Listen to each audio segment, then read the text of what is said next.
Il ne faut pas porter de masque, c'est contre-productif et c'est plus dangereux. Voilà ce que nous dit M. Bélier. On nous force à mettre le masque de papier, qui est très mauvais pour la santé, d'abord parce qu'il est contaminé par notre respiration et par les virus, les microbes, etc. Il n'y a pour l'instant pas d'arguments scientifiques qui permettent de recommander ce masque.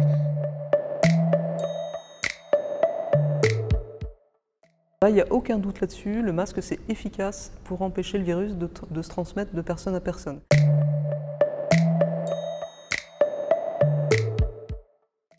Ça fait des années qu'on utilise le masque pour d'autres infections, par exemple pour la grippe, ça protège très bien.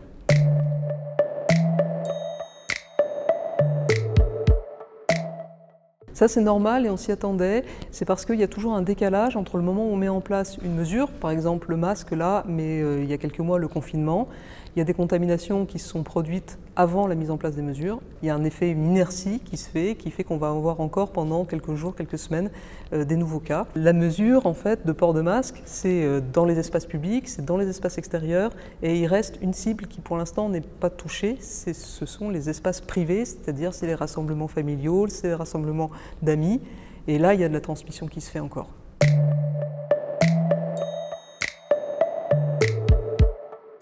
Le fait qu'on manquait de masques à l'époque a contribué à ça. Il y avait aussi, je pense, une préoccupation que la population ne savait pas comment on utilisait un masque. Et un masque qui n'est pas bien utilisé, c'est pas sûr que ce soit une bonne idée.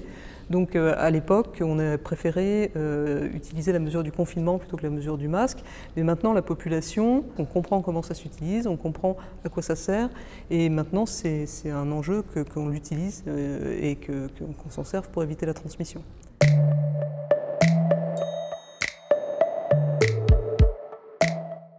Ça sert à quelque chose parce que quand on est dehors, on croise des gens et quand les gens se rapprochent, il y a un risque de transmission. Alors évidemment, si vous êtes seul sur une île déserte, il y a moins de risques, mais c'est difficile de dire à la population il faut porter le masque. Quand il y a un petit peu moins de monde, là, vous pouvez ne pas le porter. C'est inapplicable. Si on veut que la mesure soit mise en place, il faut des choses assez simples.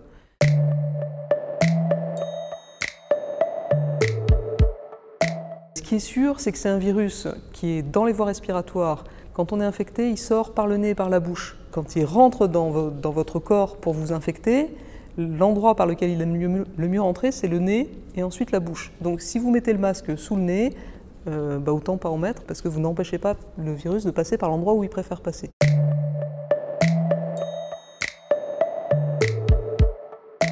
Alors le problème, c'est qu'il y a deux types de masques. Il y a les masques chirurgicaux et les masques grand public. Les masques chirurgicaux, ils sont un peu plus légers, peut-être on peut les trouver plus agréables à porter, mais ils sont très fragiles. Un masque chirurgical, c'est fait en matériaux intissés.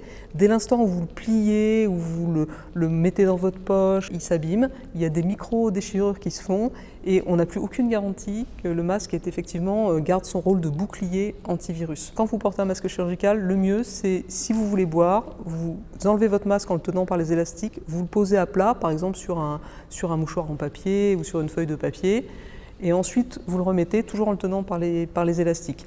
Si c'est un masque en tissu, c'est un peu différent, masque en tissu ou masque grand public au sens large, parce que le matériau est quand même plus résistant.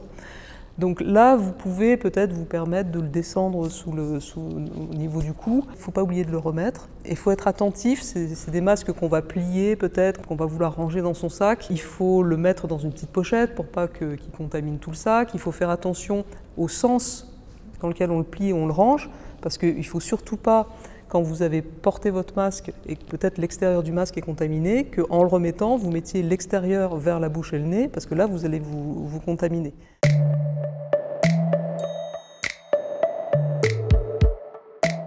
Les virus, ils ne sont jamais tout seuls comme ça en suspension dans l'air, ils sont toujours portés pour les virus respiratoires, par des gouttelettes de sécrétion. Donc en fait, ce qu'il faut bloquer, ce n'est pas le virus, c'est des grosses gouttelettes. Et ça, les masques en tissu, ils y arrivent sans aucune difficulté. Il faut juste que ce soit un tissu, on va dire, normalement solide, c'est-à-dire ce qu'on prend comme référence, c'est le tissu qui sert pour les draps ou qui sert pour les chemises.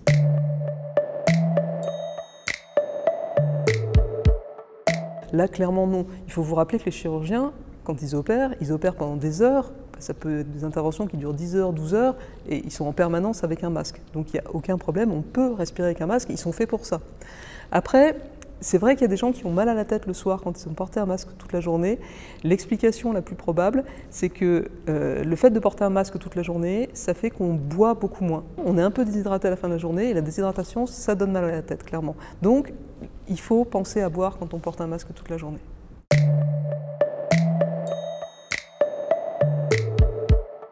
Ces masques, ils sont portés de façon habituelle dans certains pays, en particulier les pays asiatiques, justement pour se protéger contre les polluants divers qui sont en suspension dans l'air, dans la pollution industrielle. Le matériau qui constitue les masques chirurgicaux, c'est du propylène, du polypropylène. C'est un matériau qui est bien connu depuis longtemps, qui sert pour les emballages alimentaires, par exemple pour le beurre.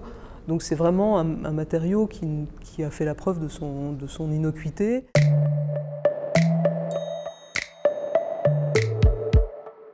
Je pense qu'il ne faut pas se fâcher. Il faut avoir en tête qu'il suffit qu'une des deux personnes porte un masque pour être protégée. C'est-à-dire que le masque, on vous a dit beaucoup, c'est un geste altruiste, ça protège les autres. Mais c'est aussi une protection, c'est aussi un geste égoïste parce qu'il vous protège très bien aussi. Donc si vous avez un colocataire qui dit « moi hors de question, je ne mets pas de masque », bah, si vous avez un masque, clairement il court un risque, mais il ne vous en fait pas courir à vous.